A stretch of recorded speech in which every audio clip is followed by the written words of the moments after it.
Hello everyone. तो आज हम समझेंगे क्लास 6 एनसीईआरटी जियोग्राफी का चैप्टर 4 मैप्स के बारे में पढ़ते हैं। अच्छा, जो प्रीवियस चैप्टर थे जियोग्राफी के उसमें हमने ग्लोब के बारे में काफ़ी कुछ जाना। अब मैप्स की बारी है। तो मैप्स आपने देखे होंगे। अच्छा, सबसे पहले हम ग्लोब की बात करते हैं। ग्लोब के काफ़ी सारे एडवांटेजेस होते हैं जैसा हमने प्रीवियस चैप्टर में रीड करा है। However globe has limitations as well. Globe की लिमिटेशंस भी होती हैं। Globe can be useful when we want to study earth as a whole. और मतलब जब हम ग्लोब का इस्तेमाल तब करते हैं जब हमें पूरी धरती को एक साथ मतलब पढ़ना हो, पूरी धरती को देखना हो। बट जब हम ओनली उस धरती का कोई हिस्सा या हम कह सकते हैं कोई उस धरती का कंट्री या स्टेट, डिस्ट्रिक्ट, टाउन या कोई गांव देखना चाहते हैं पर्टिकुलरली, तो क्या होता है कि जो हमारा ग्लोब होता है वो ज़्यादा काम का नहीं होता। क्योंकि एकदम पर्टिकुलरली अगर हम किसी स्टेट को देखना चाहते हैं, लाइक किसी कंट्री को देखना चाहते हैं, तो उसके लिए हम ऐसी सिचुएशन में मैप का यूज़ करते हैं। तो मैप से हम क्या देख सकते हैं, पर्टिकुलर सिटी और हम कह सकते हैं पर्टिकुलर स्टेट या कंट्री पर ज़्यादा फोकस किया जाता है। A map is a representation or a drawing of the earth's surface or a part of it drawn on a flat surface according to a scale। तो मैप क्या होता है, व्हाट इज़ मैप? ये map की definition है और इसको आपको ध्यान में रखना है। तो let me change the colour. Yes, a map is a representation or a drawing of the earth's surface or a part of it drawn on a flat surface according to the scale, right? तो ये हमारी इधर से लेकर इधर तक की definition होगी। इसको आप मैप के लिए जब पूछा जाए व्हाट इज़ मैप तो आप ये याद कर सकते हैं। तो मैप एक ऐसी रिप्रेजेंटेशन होती है या हम कह सकते हैं ड्राइंग की जाती है अर्थ के पूरे सरफेस की, या तो किसी फ्लैट सरफेस पर या एक पतला सा लंबा सा आप पेपर ले लीजिए, इस पर आप ड्राइंग कर लीजिए अर्थ की। तो ठीक है, जब हम अर्थ की ड्राइंग कर लेंगे फ्लैट सरफेस पर, फ्लैट पेपर पर, तो वो हमारा मैप बन जाएगा। और मैप में पर्टिकुलरली एक ही चीज़ पर अच्छी तरीके से फोकस किया जाता है। तो क्या होता है, यस, अकॉर्डिंग टू स्केल, मतलब स्केल बनाकर यानी ऐसा ही नहीं कि हम बिना नापे कुछ भी कर दें, ऐसे ऐसे ऐसे हमने बना दिया कोई जगह, एकदम स्केल पर्टिकुलरली नाप कर हम बनाते हैं एक मैप में। But it is impossible to flatten around a round shape completely. लेकिन राउंड शेप नहीं होती। राउंड शेप अगर आपको चाहिए तो आप ग्लोब देख सकते हैं। We find that maps are useful to us for various purposes. काफ़ी कामों के लिए हमारे मैप्स ज़्यादा यूज़ में आते हैं। एक मैप ऐसा होता है जो कि सिर्फ छोटा छोटा एरिया दिखाता है, कुछ फैक्ट्स दिखाता है, लेकिन दूसरा मैप ऐसा होता है जो कि बहुत सारे फैक्ट, बहुत बिग बुक की तरह काफ़ी काम करता है। तो देखिए, ऐसे मैप को जैसे हम सारे मैप्स के बहुत सारे मैप्स इकट्ठे कर लें और उनको एक जगह रख लें तो उसको हम कहते हैं एटलस। ठीक है, एटलस बन जाता है जब हम सारे मैप्स को एक साथ रख लें। एटलासेस आर ऑफ वेरियस साइजेस के होते हैं, मेजरमेंट के होते हैं और काफ़ी डिफरेंट स्केल्स के एटलासेस होते हैं। तो अभी देखिए, maps provide more information than a globe. और मैप्स जो होते हैं वो ग्लोब से ज़्यादा इन्फॉर्मेशन हमें प्रोवाइड करते हैं। काफ़ी डिफरेंट टाइप्स के होते हैं। चलिए अब हम डिफरेंट टाइप्स इनके रीड करते हैं, कौन कौन से डिफरेंट टाइप्स के ये होते हैं। पहला है फिजिकल मैप्स। फिजिकल मैप्स क्या होते हैं, जो कि हमें नेचुरल फीचर्स दिखाते हैं अर्थ के, लाइक माउंटेन्स हो गए, पहाड़, प्लेट्यूज हो गए, पठार, प्लेन्स जो खाली प्लेन एरिया होते हैं, रिवर्स हो गई, नदियाँ, ओशियंस एक्सेट्रा। तो ये सारी चीज़ें जिस भी मैप में दिखाई जाती है ना हमें, उसको हम कहते हैं फिजिकल मैप। ठीक है, तो ये आपको याद में रखना है। What are physical map showing natural features of the earth such as mountains, plateaus, plains, rivers, oceans etcetera are called physical map. ठीक है, फिजिकल मैप और रिलीफ मैप भी कह सकते हैं। ठीक है, नेक्स्ट है पॉलिटिकल मैप्स। पॉलिटिकल मैप्स क्या हमें शो करते हैं, जैसे हमें कोई सिटी देखनी हो, कोई शहर, कोई टाउन देखना हो, कोई गांव देखना हो, या फिर डिफरेंट कंट्री या फिर स्टेट देखने हो पूरे वर्ल्ड के और उनकी बाउंड्रीज देखनी हो, तो वो होते हैं पॉलिटिकल मैप, जो कि ज़्यादातर जनरली आते हैं। ठीक है, ज़्यादातर पॉलिटिकल मैप्स का यूज़ किया जाता है क्योंकि ज़्यादातर हम सिटीज़ देखते हैं, टाउन, गांव वगैरह देखते हैं, कंट्रीज़ देखते हैं, पूरा वर्ल्ड की बाउंड्रीज़ वगैरह हमें देखनी होती हैं, तो बेसिकली हम पॉलिटिकल मैप का ही यूज़ करते हैं। नेक्स्ट है थीमेटिक मैप्स। थीमेटिक मैप्स में क्या है, जो कि एक पर्टिकुलर स्पेसिफिक इंफॉर्मेशन पर फोकस करें। लाइक रोड, किसी भी रोड को दिखाना हो तो वो हम थीमेटिक मैप में पाएंगे। और रेनफॉल मैप मतलब अलग अलग टाइप के मैप आते हैं। थीमेटिक जो मैप मैंने आपको बताया वो पर्टिकुलर चीज़ पर फोकस करता है। जैसे के लिए एक पूरा मैप आएगा जिसमें रोड ही दिखाई जाएंगी, और थीमेटिक में दूसरे टाइप का ऐसा मैप आएगा जिसमें सिर्फ रेनफॉल के बारे में पूरा दिखाया जाएगा। या फिर जितने फॉरेस्ट हमारे पूरे वर्ल्ड में है, जितनी इंडस्ट्रीज़ जगह घेर रखी है इंडस्ट्रीज़ ने, वो सारी चीज़ें थीमेटिक मैप्स में हमें देखने को मिल जाती हैं।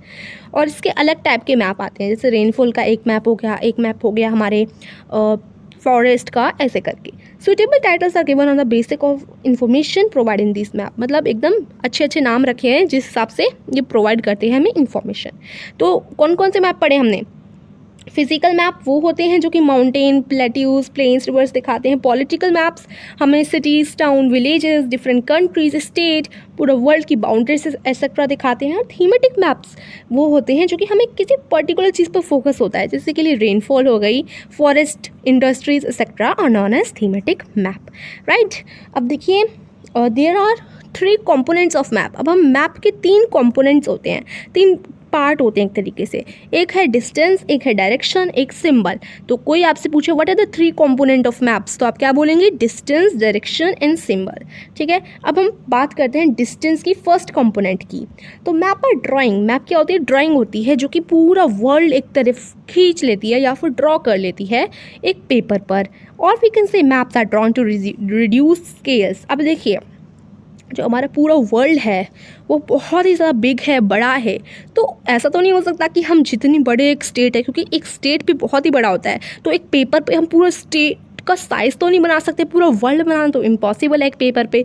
तो हम उसे कम साइज़ में लेते हैं, और इसी रिड्यूशन को हमें मतलब उसे कम करना, हमें काफ़ी केयरफुली उसे कम करना होता है, ठीक है। जैसे so that the distance between the places is real, it can only be possible when a small distance on paper represent a large distance on a ground. Therefore उसी चीज़ के लिए हम स्केल का यूज़ करते हैं। स्केल आप वो सोचोगे, स्केल आपका जो नापने वाला स्केल होता है, वो स्केल और इस स्केल में अंतर है। मतलब थोड़ा स्केल हाँ, उस जो स्केल नापने वाला होता है उसका यूज़ करके ही इनको बनाया जाता है। तो ये जो स्केल होते हैं वो किस पर्पज़ के लिए होते हैं?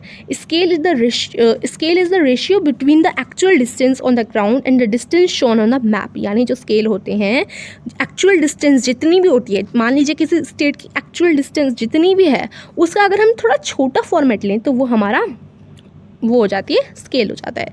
फॉर एग्जाम्पल, अब एग्जाम्पल आप समझ लीजिए तो आप अच्छी तरीके से क्लियर हो जाएंगे इसके लिए। तो देखिए जैसे आपकी स्कूल की और घर की डिस्टेंस है 10 किलोमीटर, तो आप मैप में आपने मैप बनाया अपने स्कूल और घर के बीच के रास्ते का, तो उसमें आप स्केल कैसे लेंगे? आप 10 किलोमीटर को किस में नापेंगे? आप ऐसा कर सकते हैं कि 2 सेंटीमीटर बना दीजिए मैप पे, और 1 सेंटीमीटर का मतलब हो जाएगा 5 किलोमीटर, ठीक है। 1 सेंटीमीटर का मतलब 5 किलोमीटर हो गया, और आपकी डिस्टेंस है आपके घर से स्कूल की 10 किलोमीटर। तो देखिए आप 1 सेंटीमीटर की लाइन खींचेंगे और 2 सेंटीमीटर की आप लाइन खींच देंगे, ठीक है। जब 1 सेंटीमीटर 5 किलोमीटर होता है तो 2 सेंटीमीटर आपके 10 किलोमीटर बन जाएंगे, राइट।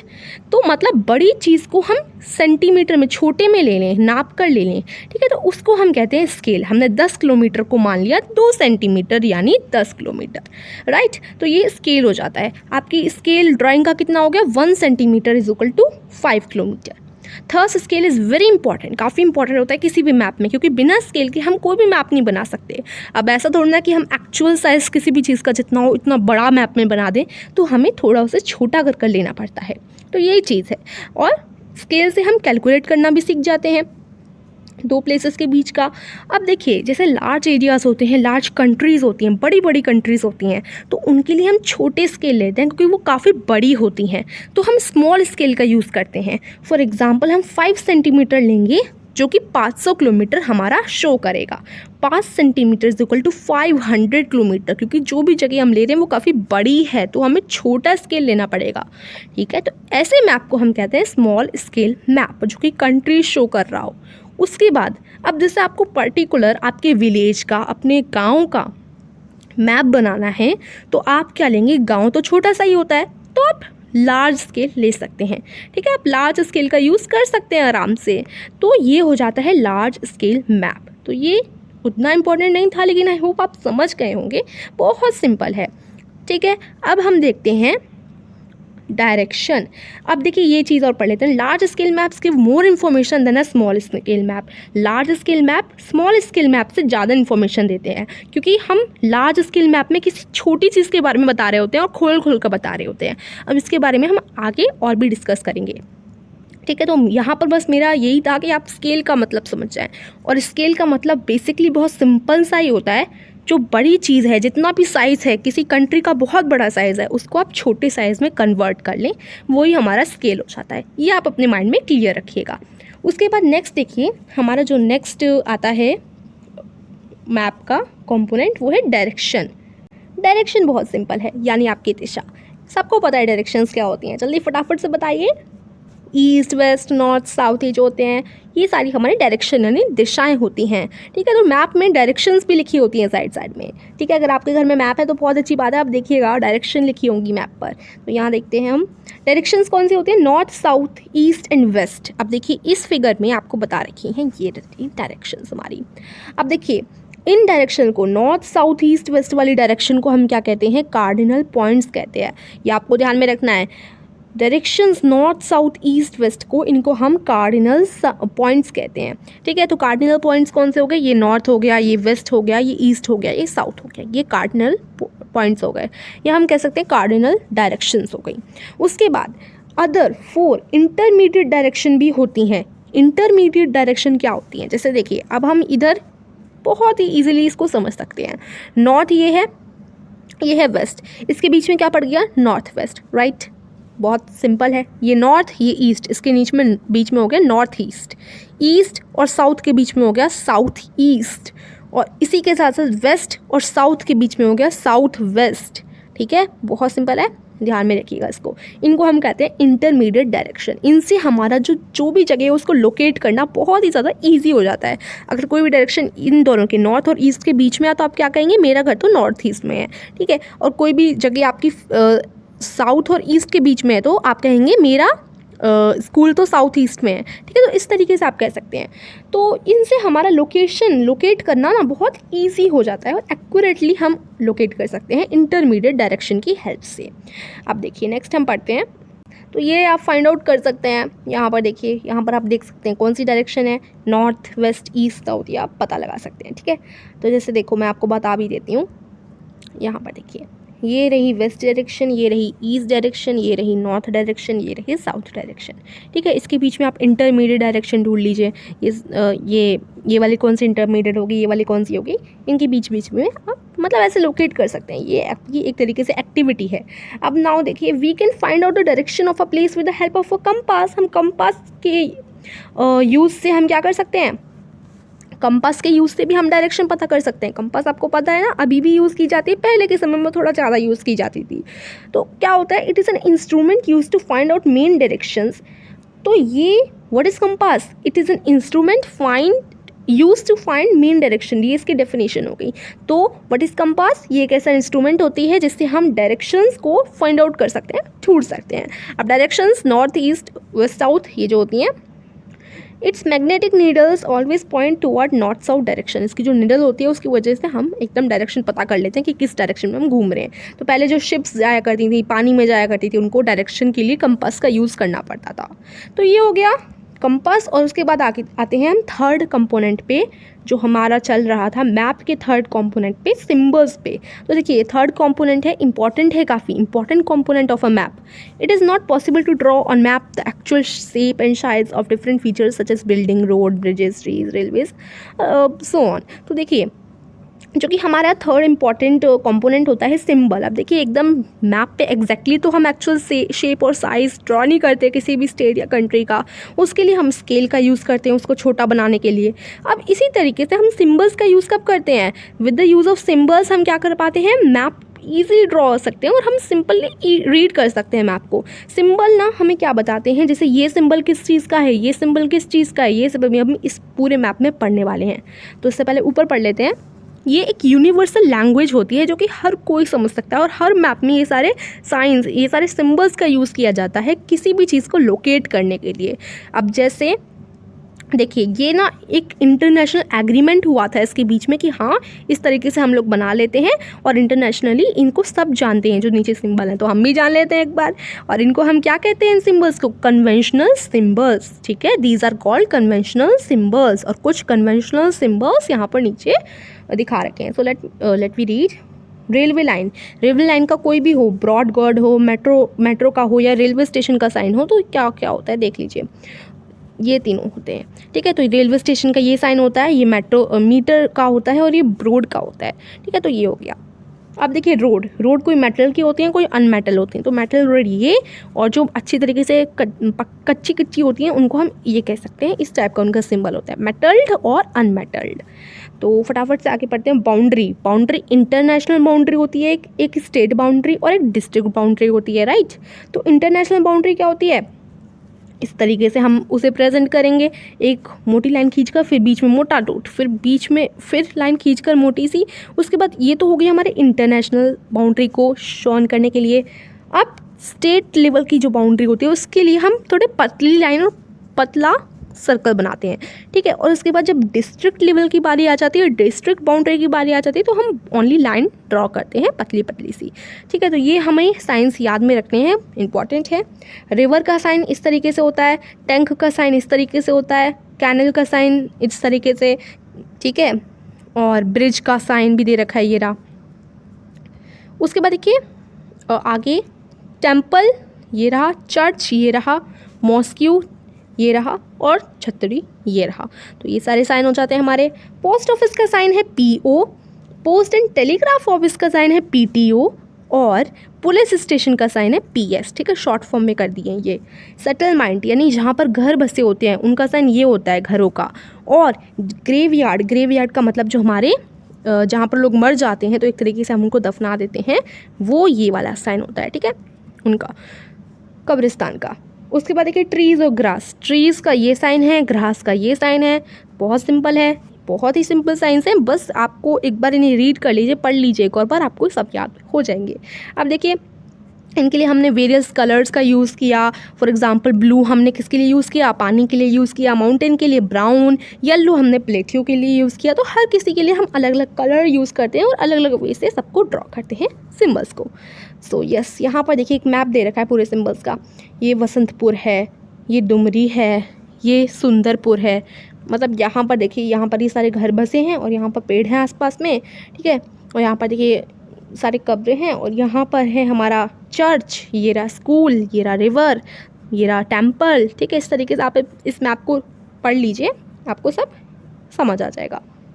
बात करते हैं स्केच की। अब स्केच बहुत सिंपल सी बात है। What is a sketch? A sketch is a drawing mainly based on memory and spot observation and not to scale. ये आप याद रख लीजिए। What is a sketch? Sketch एक ऐसी ड्राइंग होती है जो कि ओनली मेमोरी बेस्ड होती है, कोई ऐसे हम ऑब्जर्वेशन नहीं करते उसमें, ना ही हम स्केल का यूज़ करते। अब देखिए, जैसे आपके दोस्त ने आपको बोला कि ये मेरा घर है और ये स्कूल से मेरे घर का रास्ता ये, तो वो एक रफ सा आपको ड्राइंग बनाकर दे देगा कि देखो ये मेरा घर हो गया, ये स्कूल हो गया हमारा, SCHOOL यहाँ पर लिख देगा और यहाँ रास्ता बता देगा। यहाँ पर बीच में 2 घर पड़ते हैं और यहाँ ये वाली पतली सीधी सीधी गली आ जाती है मेरे घर की ओर। इस तरीके से मतलब रफ सा वो आइडिया दे देगा आपको, रफ सी ड्राइंग बनाकर दे देगा बिना किसी चीज़ को नापे। अब वो रोड को थोड़ी ना नापेगा, जैसे मैप तो एकदम नाप कर बनाया जाता है। मैंने आपको बताया स्केल का यूज़ करते हैं हम उसके लिए। जैसे कोई 1 किलोमीटर की आपकी रोड हो तो 1 किलोमीटर की रोड के लिए हमने ले लिया 1 centimetre is equal to 1 kilometre. तो इस तरीके से मैप में तो स्केल का यूज़ करके हम बनाते हैं, लेकिन यहाँ पर आप स्केच का वही मतलब होता है कि रफली आपको कोई भी बिना किसी स्केल का यूज़ किए, बिना कोई ऑब्जर्वेशन किए, ऐसे ही रफली हमने ऐसे बनाकर दी थी ड्राइंग, ठीक है। तो इसको हम कहते हैं स्केच, ठीक है। तो ये हमने देख लिया व्हाट इज स्केच। स्केच एक रफली ड्राइंग होती है मेनली बेस्ड ऑन मेमोरी। तो यहाँ पर देखिए अब नेक्स्ट है प्लान प्लान क्या होता है? प्लान तो आपको पता है, किसी भी स्मॉल एरिया को हमें लार्ज स्केल पर बनाना हो, जो कि काफ़ी सारी इन्फॉर्मेशन देता है। जैसे मान लीजिए अगर आपका घर है, आपको बताना है कि घर नहीं, हम रूम का ही एग्जांपल ले लेते हैं। रूम बहुत छोटी चीज़ है, घर के अंदर आता है हमारा रूम, ठीक है। तो जो रूम होता है उसका आप मैप सोच लीजिए। जो रूम का मैप होगा ना वो हमारा प्लान हो जाएगा। एक तरीके से जब आप प्लान कब बनाते हैं, जब आपका मान लीजिए आप कोई नए घर में जा रहे हैं और आपको रूम का प्लान बनाना है, आपके घर का प्लान बनाना है, तो आप क्या करेंगे, एक एक चीज़, घर की एक एक चीज़ को एकदम क्लियरली बनाएंगे कि यहाँ पर कुर्सी रखी जाएगी, यहाँ पर हमारा टीवी रखेगा, तो घर के अंदर सारी चीज़ों को हम बहुत सारी उनकी इन्फॉर्मेशन दे देंगे। अब देखिए मैंने रूम का एक मैप बनाया। रूम में आप खाली ऐसे थोड़े ना बना देंगे, फिर रूम के अंदर की चीज़ें भी बनानी होंगी। तो यहाँ मैं बना देती हूँ कि यहाँ पर बिस्तर होगा और यहाँ पर साइड में हमारा टीवी लगा होगा, यहाँ पर कुर्सी पड़ी होगी, तो यहाँ पर हमारी टेबल रखी होगी। इस तरीके से मैं पूरा बनाऊँगी, अंदर जितनी भी चीज़ें उनमें बनाऊँगी और लार्ज स्केल पर बनाऊँगी। यानी लार्ज स्केल का वही मतलब है हर चीज़ को एकदम एग्जैक्टली अच्छी तरीके से सब कुछ बताकर। तो इसी को हम प्लान कहते हैं। प्लान क्या देता है, हमें काफ़ी ज़्यादा इन्फॉर्मेशन देता है, क्योंकि प्लान हम छोटी चीज़ का बनाते हैं। फॉर एग्जांपल रूम हो गया या घर हो गया, ठीक है। अब हम कंट्री का तो प्लान नहीं बनाएंगे ना, किसी रूम या अपने घर का ही बनाएंगे। तो ये हो जाता है प्लान, जो कि एक स्मॉल एरिया की ड्राइंग होती है और काफ़ी ज़्यादा इन्फॉर्मेशन हमें प्रोवाइड करती है। और काफ़ी चीज़ होती हैं जो कि हमें sometimes want to know, for example the length and breadth of a room हो। हाँ, और अब देखिए, अब आपको प्लान बनाने के लिए क्या चीज़ की ज़रूरत है, लेंथ और ब्रेथ पूरे कमरे की पता होनी चाहिए। फिर उस हिसाब से आप नाप कर प्लान बनाएंगे। प्लान एकदम उसी की तरह है जैसे आप मैप बनाते हैं नाप कर। यहाँ पर आप लार्ज स्केल का यूज़ करेंगे, ठीक है। मैप प्लान बनाने के लिए आप एकदम वैसे ही बनाएंगे जैसे आप मैप बनाते हैं। ये स्केच की तरह नहीं है, एकदम क्लियरली आपको बनाना है, ठीक है, क्योंकि हम प्लान बना रहे हैं एक तरीके से। तो आप रूम की लेंथ और ब्रेथ नाप कर रूम का साइज़ बनाएंगे, ठीक है। At that time we can refer drawing drawn to scale called a plan, ठीक है। तो इसको हम प्लान कहते हैं। I hope it is clear. तो what is plan? A plan is a drawing of a small area on a large scale. A large scale map gives a lot of information, ठीक है। तो जो हमें plan होगा वो काफ़ी ज़्यादा इन्फॉर्मेशन देगा, क्योंकि हम प्लान हमेशा एक स्मॉल एरिया का बनाते हैं, जैसे कि लिए रूम एंड हाउस, ठीक है। तो यहाँ पे हमारा चैप्टर फिनिश होता है। इसमें हमने मैप के बारे में काफ़ी कुछ पढ़ा है। सो आई होप आपको अच्छा लगा होगा। तो अगर आपको अच्छा लगता है तो हमारे चैनल को ज़रूर सब्सक्राइब कीजिए और वीडियो को लाइक कीजिए। Thank you so much.